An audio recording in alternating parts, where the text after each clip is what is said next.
أحسن وأنجح فيها تعب لا محالة لكن أقل. Au pouvoir depuis l'indépendance en 1956, le président Bourguiba est un exemple unique de longévité à la tête d'un État africain. C'est le 2 mars 1934 que Bourguiba fondait le parti du Néo-Destour, devenu aujourd'hui le Parti socialiste destourien. Cela se passait à Ksarelal, un village près de Monastir. À ce même endroit, nous avons assisté aux cérémonies du 50e anniversaire de cet événement.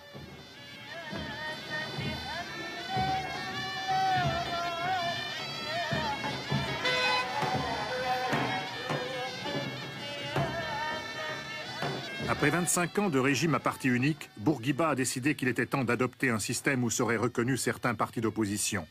Le minuscule Parti communiste a été le premier à bénéficier de cette mesure. Puis, en novembre 1983, 2 autres partis ont été légalisés. Le mouvement des démocrates sociaux et le mouvement de l'unité populaire numéro 2. Une manière de faire entrer résolument la République tunisienne dans l'ère moderne.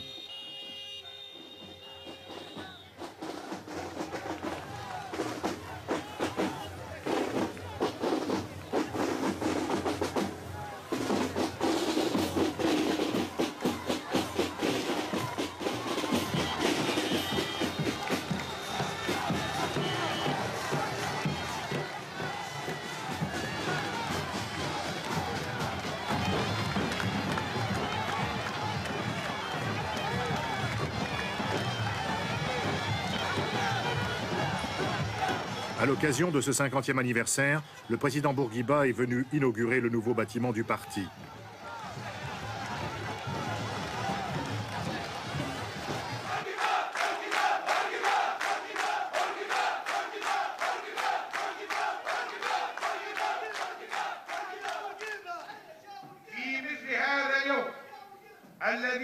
Des notables ont rappelé la période tourmentée de la lutte pour l'indépendance.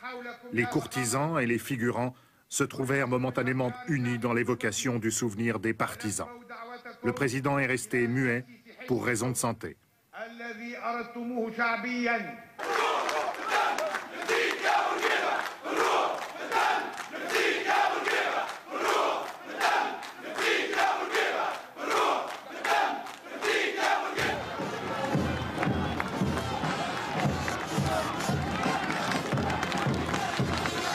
Il y a plus de 10 ans que Bourguiba a dû réduire ses activités. C'était le début d'une crise de régime caractérisée par une lutte pour la succession. Le sérail présidentiel est devenu dès lors le théâtre de toutes les intrigues et manœuvres d'influence. Selon la Constitution, le Premier ministre est le successeur désigné du président.